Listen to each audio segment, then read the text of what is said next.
मन एक झील की तरह है। जब उसकी लहरें शांत होती हैं तब उसमें आकाश साफ दिखाई देता है, लेकिन जब लहरें उठती हैं तब सत्य छिप जाता है। योग का अर्थ है उन लहरों को शांत करना। यही कहता है पतंजलि का दूसरा सूत्र। इस सूत्र का संस्कृत से तोड़कर अगर हम अर्थ समझें तो योग चित्त वृत्ति निरोध, यानी योगा मतलब योग, चित्त मतलब मन चेतना, वृत्ति अर्थात विचार तरंगें मानसिक गतिविधियाँ, निरोध यानी रोकना, स्थिर करना, शांत करना। तो पूरा वाक्य हुआ योग चित्त की वृत्तियों का निरोध। योग चित्त की वृत्तियों का निरोध है, यानी जब मन की सभी विचार तरंगें रुक जाती हैं तब जो अवस्था बचती है वही योग है। चित्त क्या है? पतंजलि यहाँ चित्त शब्द का प्रयोग करते हैं। चित्त केवल दिमाग नहीं है, यह 3 तत्वों से मिलकर बना है: मन, बुद्धि और अहंकार। मन मतलब माइंड, जो सोचता है, तर्क करता है। बुद्धि इंटेलेक्ट, जो निर्णय लेती है। अहंकार यानी ईगो, जो कहता है मैं हूँ। इन तीनों के लगातार चलने से मन में एक निरंतर हलचल रहती है। यही हैं वृत्तियाँ। तो चित्त क्या है ये हमने समझ लिया। अब बात करते हैं आखिर वृत्तियाँ हैं क्या। वृत्ति का मतलब होता है मानसिक तरंगें या विचारों की गतिविधियाँ। ये वृत्तियाँ कभी खुशी की होती हैं, कभी दुख की, कभी इच्छा की, कभी भय की। मन एक जगह नहीं ठहरता, वह अतीत और भविष्य के बीच झूला झूलता रहता है। जब तक ये वृत्तियाँ चलती रहती हैं तब तक आत्मा का दर्पण धुंधला रहता है। जैसे हिलते हुए पानी में चांद नहीं दिखता, वैसे ही अशांत मन में आत्मा का प्रकाश नहीं दिखता। वो ज्ञान जो हमारे ही अंदर है वो हमें नहीं दिखता। निरोध का अर्थ, निरोध यानी रोध को हटा देना। निरोध रुकना नहीं, नियंत्रित होना। निरोध का मतलब यह नहीं कि आप विचारों को जबरदस्ती रोकें। यह विचारों पर नियंत्रण की अवस्था है, जहाँ मन शांत होता जाता है, क्योंकि वह इधर उधर भाग नहीं रहा है। पतंजलि कहते हैं जब साधक ध्यान, अनुशासन और जागरूकता से अपने मन की दिशा को नियंत्रित कर लेता है तब चित्त वृत्ति निरोध की अवस्था आती है। वहाँ कोई विक्षेप नहीं, कोई तनाव नहीं, केवल शुद्ध अस्तित्व बचता है।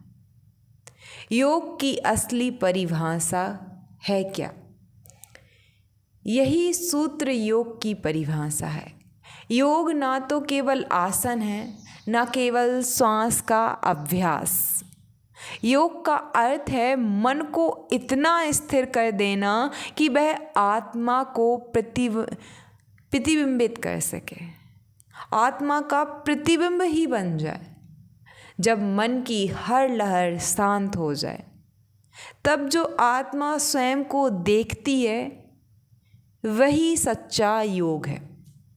अगर हम एक उदाहरण से समझें तो जैसे आप एक झील के किनारे खड़े हैं, हवा चल रही है, पानी लहरा रहा है, आप अपनी परछाई नहीं देख पाते, लेकिन जब हवा रुक जाती है, पानी शांत हो जाता है, तब आपकी परछाई साफ दिखाई देती है। यही है चित्त वृत्ति निरोध। जब मन शांत होता है, तब आत्मा स्वयं को देख सकती है। साधना का मार्ग पतंजलि आगे के सूत्र में बताते हैं। इस चित्त की शांति के लिए हमें किन मार्गों से गुजरना होगा। यह मार्ग हैं अष्टांग योग, यानी योग के 8 अंग। कौन कौन से अंग? यम, नियम, आसन, प्राणायाम, प्रत्याहार, धारणा, ध्यान और समाधि। एक एक अंग पर हम बहुत गहराई से, विस्तार से चर्चा करेंगे। इनका उद्देश्य एक ही है, मन को धीरे धीरे शांत करना, ताकि चित्त वृत्ति निरोध संभव हो सके। आज के मॉडर्न लाइफ में, आधुनिक जीवन में इस सूत्र का महत्व क्या है? आज के समय में हमारा चित्त सबसे अधिक विचलित है। 10 से 20 सेकंड का हमारा अटेंशन हो गया है। सोशल मीडिया, तनाव, प्रतिस्पर्धा, ये सब मन को लगातार वृत्तियों में फंसाए रखते हैं। ऐसे में अगर हम प्रतिदिन कुछ समय शांति, ध्यान और मौन में बिताएं, तो धीरे धीरे ये वृत्तियां कम होने लगती हैं। वहीं से योग शुरू होता है, बाहर नहीं। योग प्रारंभ होगा अंदर से, भीतर से। तो इससे हम क्या समझे कि पतंजलि का यह सूत्र हमें सिखाता है कि योग कोई क्रिया नहीं है, बल्कि एक अवस्था है। यह वह अवस्था है जब मन शांत है, विचार रुक गए हैं और आत्मा अपने स्वरूप में स्थित है। तब मनुष्य जानता है कि वह शरीर नहीं, विचार नहीं, बल्कि शुद्ध चेतना है। यही है योगश्चित्त वृत्ति निरोध। जब मन की लहरें थम जाती हैं, तब आत्मा की गहराई में शांति उतरती है। यही सच्चा योग है और यही है पतंजलि की शिक्षा। अगर हम खुद को सच में एक आंतरिक साधक बनाना चाहते हैं, तो हमें शांत होना पड़ेगा। और ये जो बाहरी दबाव हैं, इनको शांत करके शांति नहीं मिलती है कि हमने पूरी दुनिया से मुंह मोड़ लिया और एक हम समुद्र के किनारे चले गए तो हम शांत हो जाएंगे। नहीं, ऐसा कुछ क्षणों के लिए हमें शांति होगी, बाहरी शांति, लेकिन आंतरिक शांति योग से, सच्चाई से, आत्मा के दर्शन से होगी। अपने अंदर बैठी उस परम आनंद से ही हमें ऐसा हो सकता है जब हम सच में तैयार हो। ऐसा नहीं है कि हर किसी को हमेशा हो जाता है, बट ये जो प्रोसेस है ये आपको इतना शांत बना देगी कि आप बहुत अच्छे से आगे बढ़ सकेंगे। पतंजलि की शिक्षा है शांति, आंतरिक शांति, वही है योग। आज के लिए इतना ही। नेक्स्ट वीडियो में तीसरे सूत्र में हम जानेंगे, जब मन शांत हो जाता है तब आत्मा स्वयं को देखती है। इस तीसरे सूत्र को बहुत विस्तार से, गहराई से हम नेक्स्ट वीडियो में समझेंगे। इस वीडियो को सुनने के बाद आपको क्या महसूस हुआ?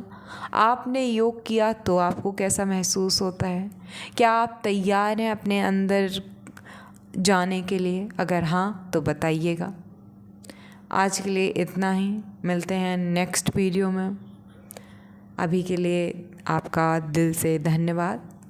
ओम शांति शांति शांति।